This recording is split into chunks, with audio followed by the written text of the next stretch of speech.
السلام علیکم ورحمۃ اللہ وبرکاتہ۔ دوستو، ایک مسئلہ بہت اچھی طریقے سے سمجھ لیں آپ۔ یہ مسئلہ ہمارے کچھ بھائی ہیں، وہ جب بھی قربانی کے دن آتے ہیں اس مسئلے کو عام کرتے ہیں۔ مسئلہ یہ ہے کہ وہ یہ کہتے ہیں کہ تمام گھر والوں کی طرف سے ایک بکرا کافی ہے، یعنی گھر کے اندر اگر 10 لوگ موجود ہیں یا 4 ہیں 5 ہیں، جتنے بھی ہیں گھر کے اندر موجود، ان تمام کی طرف سے ایک بکرا دے دیے تو ادا ہو جاتا۔ یہ بعض لوگوں کا کہنا یہ ہے، اور وہ یہ کہتے ہیں کہ صحابہ بھی کرتے تھے۔ پہلی بات یہ سمجھ لیں کہ صحابہ غریب تھے، صحابہ نفل قربانی کرتے تھے۔ جو صحابہ تمام گھر والوں کی طرف سے ایک قربانی کرتے تھے، ایک بکرا کرتے تھے، ان پر واجب نہیں ہوتی تھی، کیونکہ صحابہ کا زمانہ آپ کو معلوم ہے کہ اسی غربت کا زمانہ تھا۔ تو صحابہ غریب تھے، تو صحابہ کو شوق ہوتا تھا، ہمارے جیسے تو نہیں تھا وہ، کیونکہ ہمارے تو بینکوں میں پیسے بھرے ہوئے ہیں، پھر بھی کرنے کو تیار نہیں ہے۔ یہ سارے جو طریقہ ہے وہ پیسے بچانے کا طریقہ ہے، آپ کو گمراہ کرنے کا طریقہ ہے، بیوقوف بنانے کا طریقہ ہے۔ تو صحابہ کو شوق ہوتا تھا، تو صحابہ کے پاس اتنے پیسے نہیں ہوتے تھے، تو صحابہ نفل قربانی، بھئی ہمارے اوپر تو قربانی واجب نہیں ہے، پیسے نہیں ہے، تو صحابہ نفل قربانی کرتے تھے کہ سب گھر والوں کی طرف سے ایک بکرا لے لیا، یا کسی ایک صحابی نے ایک بکرا لے لیا، وہ سب کی طرف سے اس بکرے کی قربانی کر دی، تو یہ نفل قربانی ہے۔ نفل قربانی آپ سارے مرحومین کی طرف سے کر سکتے ہیں۔ اسی طرح رسول اللہ صلی اللہ علیہ وسلم تو ہر سال 2 مینڈے ذبح کرتے تھے، 2 مینڈوں کی قربانی دیتے تھے۔ مسند احمد کی روایت ہے کہ حضور صلی اللہ علیہ وسلم ہر سال 2 مینڈے کی قربانی کرتے تھے۔ آپ سے پوچھا تو آپ نے یہ فرمایا کہ ایک میری طرف سے، میرے خاندان کی طرف سے، ایک میری پوری امت کی طرف سے، یعنی پوری امت کی طرف سے آپ فرماتے تھے۔ تو اس کا مطلب یہ نہیں ہے کہ آپ نے پوری امت کی طرف سے کر دی، بات ختم۔ اس کا مطلب کیا ہے کہ آپ صلی اللہ علیہ وسلم پوری امت کی طرف سے کرتے تھے۔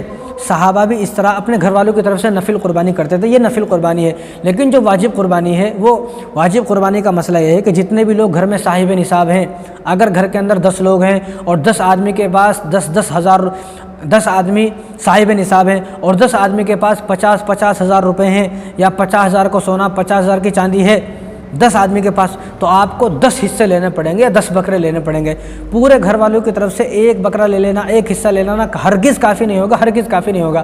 کیوں؟ اب آپ دنیا کا معاملہ دیکھ لیں، دنیا میں گاڑی سب کو الگ چاہیے، فون سب کو الگ چاہیے، گھر سب کو الگ چاہیے، بیوی سب کو الگ چاہیے، بچے سب کو الگ چاہیے، مکان سب کو الگ چاہیے، دکان سب کو الگ چاہیے، کاروبار سب کو الگ چاہیے، اور دنیا کی جتنی بھی چیزیں ہیں، جیسے گاڑی ہے، پلاٹ ہے، گھر ہے، زمین ہے، اور جتنی بھی جو چیزیں ہیں وہ تمام کے تمام الگ چاہیے۔ دنیا کی ہر چیز آپ کو الگ چاہیے۔ لیکن جب قربانی کا مسئلہ آتا ہے تو قربانی کے مسئلے میں کہا جاتا ہے کہ سب گھر والوں کی طرف سے ایک قربانی کر دو، ایک بکرا دے دو، ایک حصہ لے لو، ہو گیا۔ ایسا ہرگز نہیں ہوتا ہے۔ ایسا دنیا میں ہر آدمی الگ الگ چیز کی تمنا کرتا ہے۔ اسی طرح قربانی کا بھی مسئلہ ہے کہ قربانی بھی جتنے بھی گھر میں صاحب نصاب ہیں ان تمام کی طرف سے ہے۔ آپ مثال سمجھیں، اذان ہے، اب اذان سب کے لیے ہوتی ہے۔ ایسا نہیں ہے کہ اذان ہوئی، گھر میں ایک آدمی کو پکڑ کر بھیجا دیا، بھائی جاؤ تم نماز پڑھ کے آ جاؤ، کیونکہ اذان تمہارے اکیلے کے واسطے ہوئی ہے، کیونکہ اذان تمہارے اکیلے کے واسطے ہوئی ہے، تم جو ہے ہم سب کی طرف سے نماز پڑھ کے آ جاؤ۔ کبھی ایسا ہوا؟ گھر میں کوئی آدمی ایسا ہو کہ بھائی میں سب گھر والوں کی طرف سے روزہ رکھ رہا ہوں، میں روزہ رکھا تو سب گھر والوں کی طرف سے ہو گیا، میں نماز پڑھا تو سب گھر والوں کی طرف سے ہو گیا، میں زکوٰۃ دیا تو سب گھر والوں کی طرف سے ہو گیا، اور میں جو ہے کوئی نیک کام کرا تو سب گھر والوں کی طرف سے ہو گیا۔ یا گھر میں 4 بیٹے ہیں، ایک بیٹے شادی کر لیا، بھائی میں شادی کر لیا، اب تم جو میرے 3 بھائی ہو تمہاری طرف سے بھی بس ہو گئی شادی، تمہارے کو شادی کرنے کی ضرورت نہیں ہے۔